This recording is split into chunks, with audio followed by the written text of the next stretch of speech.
Okay.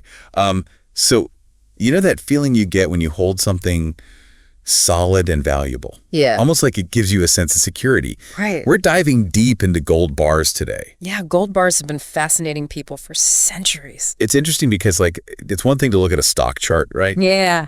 But to actually hold this solid bar of gold is just a different feeling. It really is. It's that psychological thing, right? Yes. It's tangible. You know you own something real, something that has value, intrinsic value. Exactly. It feels like real security. So let's break this down. Why would someone choose to get into physical gold like this over other forms of investment? I mean, is it all just about this like touch, feel, security thing? Well, for some people, that's definitely a big driver, but gold also has this historical reputation as a safe haven asset. It tends to hold its value, especially when the economy is uncertain. So like a hedge against inflation. Exactly. When currencies fluctuate or markets go crazy, gold usually stays pretty steady. It's a store of value that's, survived a lot of financial storms in the past. Okay, so let's say someone's convinced, right? They want to buy gold bars. Where do they even start? Well, first they need to know about the spot price. That's the current market price of gold per ounce. Like, think of it as a baseline. So if I see the spot price is, let's say, $1,900, does that mean I can go buy a 1-ounce gold bar for exactly $1,900? Not necessarily, no. The spot price is just the beginning. You'll also have to pay what are called premiums. Premiums? Yeah, it's basically the seller's markup. Oh, yeah. These premiums, they cover things like manufacturing costs, dealer profits, and even things like shipping and insurance if you're buying online. Oh, interesting. So there's actually different places where you can buy these. Yeah, you've got options. Online retailers like APMEX, JM Bullion, or you can go to local dealers or coin shops. They all have their pros and cons. Buying online just seems so much more convenient. But I feel like, wouldn't you want to see the actual gold bar before you commit to buying it? That's true. That's one of the trade-offs. With online, you usually get a bigger selection, potentially better prices, and you can shop from, anywhere, right? But you can't physically check out the bar before you buy it. Okay. And then what about buying in person? Yeah, in-person gives you that tangible experience. You can see it and touch it, but prices might be higher and the selection might be more limited. Okay, so let's say you've decided to buy a gold bar. What are some of the little details, the fine print that you need to really pay attention to? Well, first off, purity. Investment-grade gold bars, they have to be at least 99.5% pure, Purity is measured in carats, 24 karat being pure gold. 24 karat. Most gold bars you'll see will be 24K, but you always got to double check. So how can you tell if a bar is actually pure gold? You'll want to look at the stamping. Reputable bars, they're stamped with their purity, weight, and usually the name of the mint that produced it. Mints like the Royal Canadian Mint or the Perth Mint, those are usually good signs. So it's like checking for a designer label, but for gold. Kind of, yeah. Okay, so the purity's checked. What else? The size of the bar is important too, and it's not just for show, Yeah. Believe it or not, the size can affect how easy it is to sell later on, what we call liquidity. So a smaller bar would be easier to sell. Generally, yeah. Think of it this way. If you need to sell some of your gold, someone might not have enough money, to buy a 10-ounce bar, even if it's worth more. It's easier to sell 1-ounce bars. That makes sense. Although, I mean, I gotta say, part of me, it would be cool to own a giant gold bar. Oh, yeah, absolutely. And some people actually work their way up to owning larger bars as their investment grows. Oh, wow. It's a visual way to see how you're doing, almost like leveling up, But let's not forget, another important thing, storage. Gold is valuable, so you've got to keep it safe. Right. Storage. Where do people even put these things? Well, there's a few different ways. Some people use a home safe, but that might not be, the most secure, right? Yeah. And you also have to think about insurance for a home safe, because your homeowner's insurance might not cover it. What about a safe deposit box at a bank? That's a popular option for sure. They're more secure, but you usually have to pay an annual fee. And here's a really important thing. Unlike money you put in the bank, safe deposit boxes, they're not typically federally insured. Oh, wow. So if something were to happen to the bank, your gold might not be protected. Okay, so that's something to consider. Is there any way to get around that risk? You could use a custodian. A custodian? Yeah, there are companies that specifically store precious metals, like gold. Oh, okay. They offer really high security and insurance. So you basically outsource the peace of mind. Exactly. But of course, you pay a fee for the service. Okay, we've been talking about buying gold bars. But what about the other ways people can invest in gold? Yeah, How do gold bars stack up against those? that's a great question. Let's look at some of the other popular options. We could start with gold coins. Gold coins? Yeah, they seem similar at first, but they actually have some key differences. Yeah, they always seem so, like, historical. Right? Like, something you'd find in a pirate treasure chest. Exactly. And that historical part is actually one of the key differences. See, gold coins, they often have, in addition to the gold value, what's called numismatic value. Numismatic value. What does that mean? Basically, it means that the coin, it's worth more than just the gold it has because it might be rare or historically significant or even because of its design.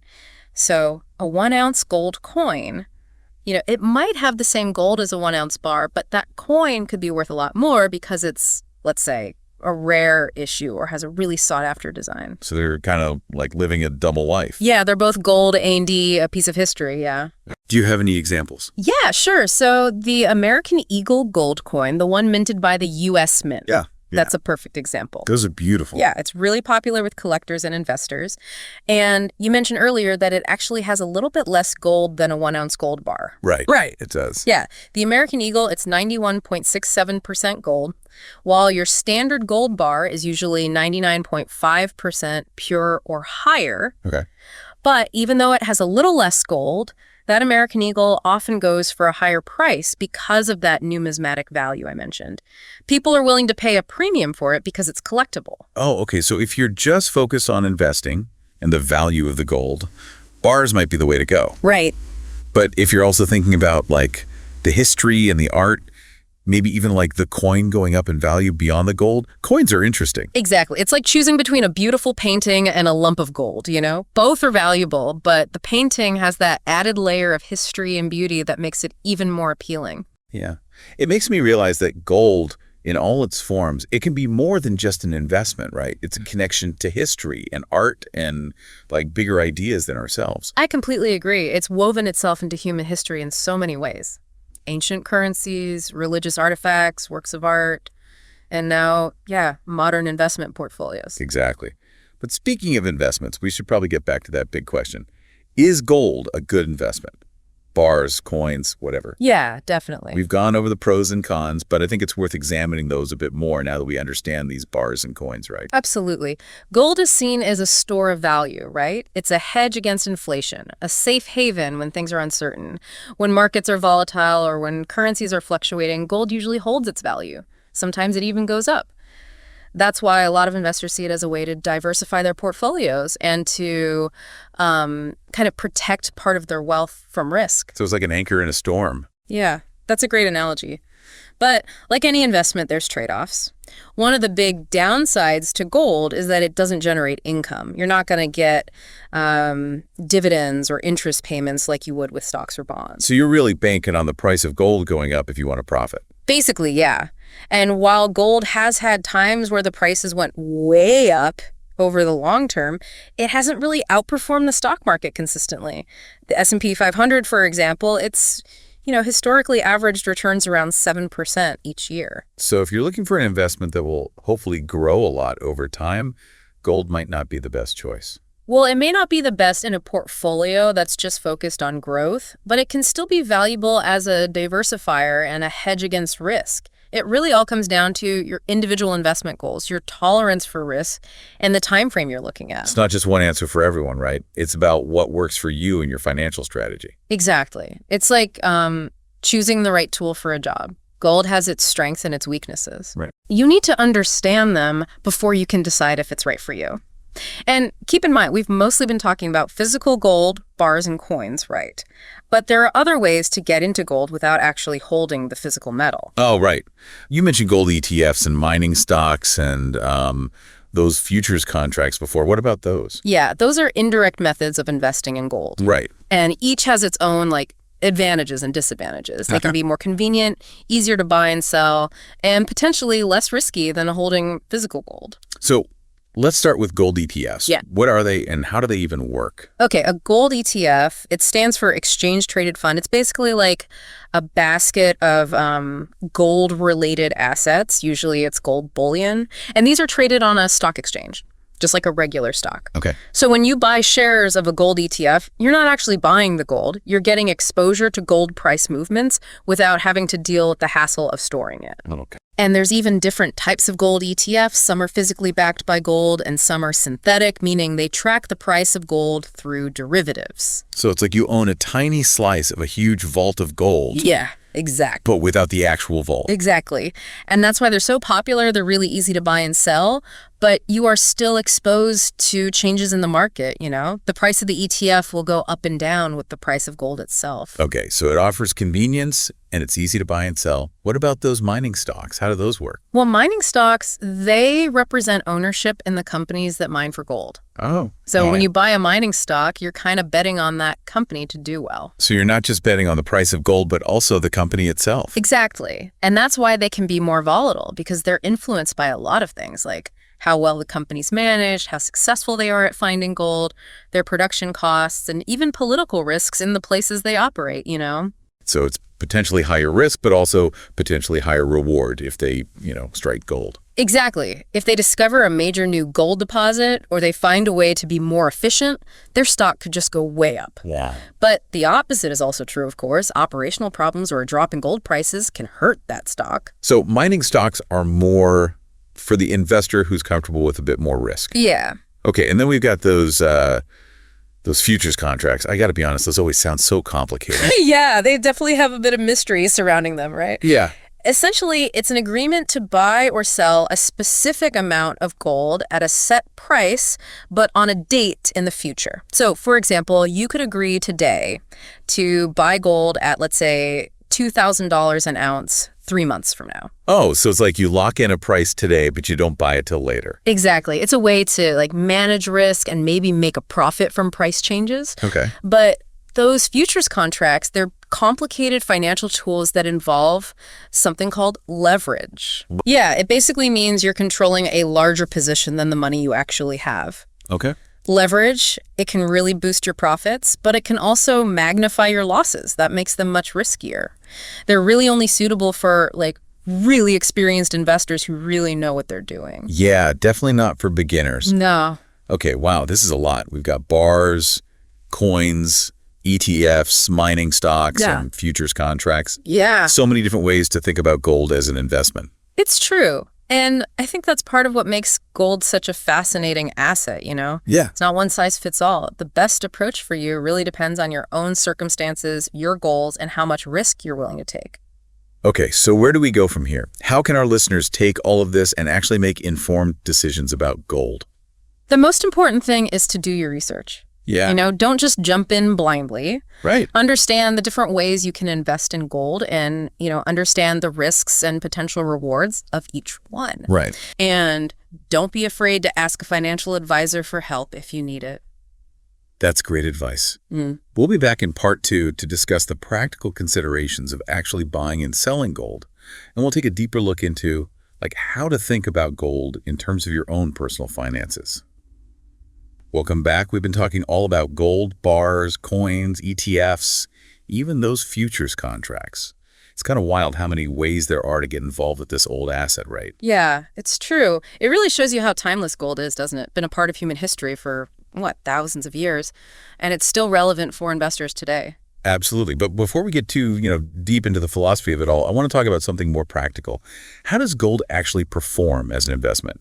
We hear a lot about it being a hedge against inflation, but what does that even really mean? Yeah, it's a super important thing to understand, especially these days. So inflation, right? It basically makes your money worth less over time. So that $100 you have today, it won't buy you as much stuff in the future if prices keep going up. Gold, historically, has held its value pretty well during those times. Sometimes it even increases in value. Okay, so it's like a shield against your money losing its buying power. Yeah, that's a good way to think about it. But to really get how gold acts as a hedge, we need to look at how it performs compared to other things you can invest in, like stocks and bonds. Oh, interesting. So it's not just about gold going up in value, it's about how it does compared to those other investments. Exactly. Let's take stocks, for example. Stocks, over a long period, they tend to give you higher returns than gold.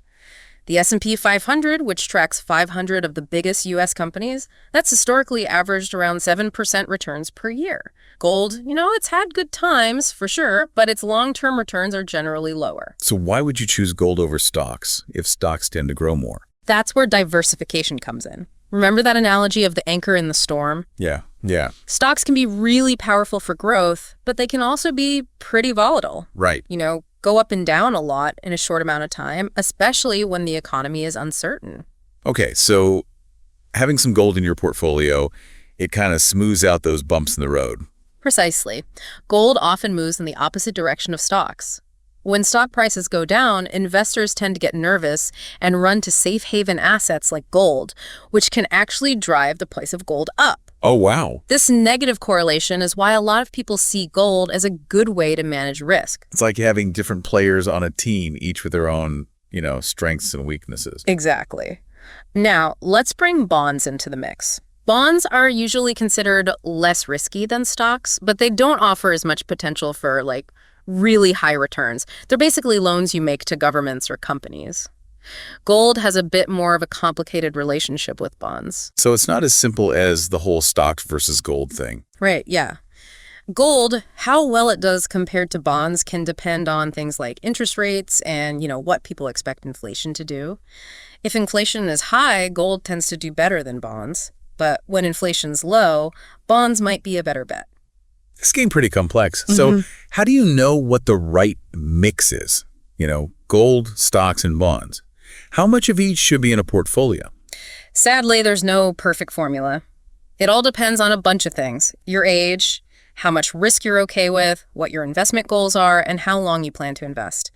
Someone young who's got a lot of time, they might be comfortable with a higher percentage of stocks, but someone who's closer to retirement, they might want a more conservative portfolio with more bonds. It really depends. This is what I like to think about. Yeah. Are there any general rules of thumb when it comes to gold? Some financial advisors suggest putting somewhere between 5% and 10% of a portfolio into gold, just as a way to diversify to, spread the risk. Yeah. But again, the best approach is going to be different for everyone. It's important to really tailor your strategy to your own situation and what you're comfortable with. So no one-size-fits-all answers here, right? It's all about understanding how these different types of investments work and then making decisions based on your own situation. Okay, let's switch gears a bit. Okay. Let's talk about the actual process of buying and selling gold. All right. Sounds good. Thinking of buying some yourself? Well, after all this research, I have to admit I'm kind of intrigued.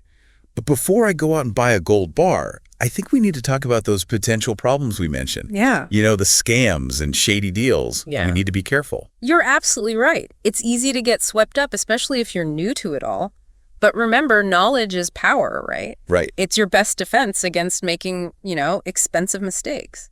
Okay, so let's start with buying. What are the big things to keep in mind when you're ready to actually make that purchase? The most important thing I'd say is choosing the right seller. We talked about reputation before, right? Look for dealers who've been around a while, who are known for being transparent and have good reviews. Okay. Don't fall for high-pressure sales tactics or promises that sound too good to be true. So it's kind of like dating, right? Don't just jump into a relationship with the first smooth-talking gold dealer you meet. Got to do your research, make sure they're the real deal. Exactly. Take your time, compare prices from a few different sellers. And remember, that spot price of gold, that's just the starting point. You've got to add in those premiums, the extra costs on top of the spot price, to figure out what you'll actually be paying. It's like buying a car. You don't just look at the sticker price. Right. You got to factor in all the extras like taxes and fees. And speaking of costs, if you see a deal that seems way too good to be true, be careful. Yeah. If someone's offering gold for a price that's much lower than everyone else, that's a red flag. Counterfeit gold exists, so you want to make sure you're dealing with a legitimate source. It's like that old saying, if it sounds too good to be true, it probably is. Okay, so let's say you've bought some gold, whether it's physical or through an ETF. How about selling? Is it as straightforward as buying? Selling can be just as easy, especially if you're working with reputable dealers or online platforms. Yep. But it's important to understand how the pricing works when you're selling. Remember those premiums we talked about? The extra costs you pay when you buy. Yep, exactly. When you sell, you probably won't get those premiums back. Dealers will usually buy gold back at a slightly lower price than they sell it for. That's how they make money. So you have to factor that in when you're deciding if it's a good time to sell. Absolutely. And if you're selling physical gold, like bars or coins, it's a good idea to get them professionally appraised. That way you know what they're actually worth. That makes sense. Kind of like getting a second opinion before selling your house. Right? Exactly. You want to make sure you're getting a fair price. And be prepared to negotiate. Don't just take the first offer you get. Shop around, compare prices from different buyers. Don't be afraid to haggle a little to get the best deal. So it's like a treasure hunt, but in reverse. Haha, I like that. You're trying to find the buyer who'll give you the most doubloons for your gold. And one last thing, patience is key. If you don't need to sell right away, you can wait for better market conditions and hopefully get a better return. This has been so helpful. We've covered so much from the history of gold to, actually buying and selling it. But there's one more thing I want to touch on before we finish. The emotional side of investing in gold. Yeah, the psychology of gold. It's interesting how this one metal can make people feel so many different things. It really is. We've talked about how it feels real and secure, but I want to dig a little deeper into those emotions. Why do people feel so strongly about gold, and how does that affect their investment decisions? I think one of the biggest factors is that people see gold as a safe haven, something that will protect their wealth when things are uncertain in the world. It's a basic human instinct to look for security, especially when we feel threatened. It's true. When things feel shaky, you want something that feels solid, something that's always going to be there. Exactly. And gold, it has this really long history as something that holds its value. It's been a form of currency for a long time, and it's survived wars and revolutions and all kinds of economic crises. That gives it a weight that other investments just don't have. Yeah, it's like gold represents something permanent, something that connects us to a bigger picture, I think you've hit on something really important there. Gold can be like a link to the past, to a time when things seemed simpler, more certain. It's amazing how gold can tap into those deep emotions. But how do these feelings actually play out when people are making real investment choices? Well, sometimes getting too attached to gold can lead to, not so smart decisions.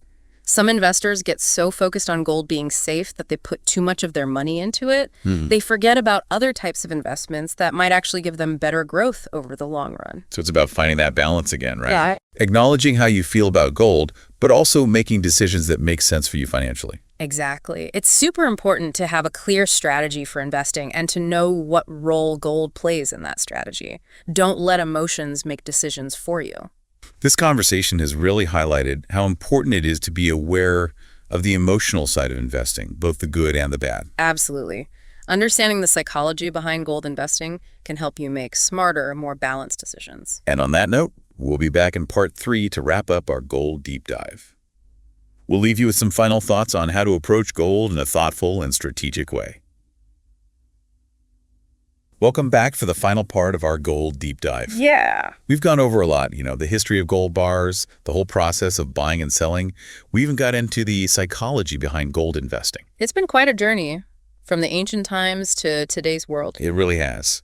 And now, as we wrap up, I want to tie it all together. What are the key takeaways here? What can people do to make good decisions about gold? What's, like the golden rule, so to speak? I'd say the golden rule, if you will, is to approach gold with a sense of appreciation, but also a healthy dose of being practical. Yeah, I like that. Recognize the history, the beauty, the lasting appeal of gold, but don't let those feelings cloud your judgment when it comes to the financial side of things. Right, it's about finding that balance. Exactly. Educate yourself, weigh the pros and cons, understand the risks and rewards, and then decide if gold, whatever form you choose, really fits your goals and your risk tolerance. Like any relationship, right? You got to understand both the good and the bad to make it work. I like that analogy. Gold can be a valuable part of a well-rounded portfolio, but it's not a magic bullet. Yeah. It's a tool that needs to be used wisely. Okay, so speaking of strategy, any last bits of advice you would give someone thinking about adding gold to their investments? First and foremost, do your research. Okay. Don't jump in without knowing what you're doing. Understand the different ways to invest, bars, coins, ETFs, mining stocks, and understand the risks and potential rewards of each one. It's like choosing a travel destination, right? You wouldn't book a flight without knowing anything about the place. You'd do some research, figure out the culture, the weather, what there is to see and do. Exactly. It's the same with gold investing. Take some time to learn about the market, the pricing, and the potential problems you might encounter. Don't be afraid to ask a financial advisor for help either. Yeah, it's easy to get overwhelmed with so much information, especially when it comes to something like gold that's been around so long and people have such strong feelings about. Absolutely. And be realistic. Right. Gold can be a good hedge against inflation, something to help you during uncertain times, but it's not a get-rich-quick scheme. It's more like a marathon runner than a sprinter. Exactly. And finally, remember, gold is just one piece of the puzzle. Your investment portfolio should have a mix of different types of investments, all tailored to your goals, your comfort level with risk, and how long you plan to invest. That's a great way to sum it up. It's about looking at your finances as a whole, understanding how the different parts work together and making smart choices that are right for you. Couldn't have said it better myself. It's been great talking about all this with you. Same here. And to our listeners, we hope you've enjoyed this deep dive into the world of gold. Hopefully it's been informative, interesting, and maybe even inspired you a little bit. May your investments be wise and your journey through the world of finance be full of learning and, of course, maybe even a little bit of golden wisdom.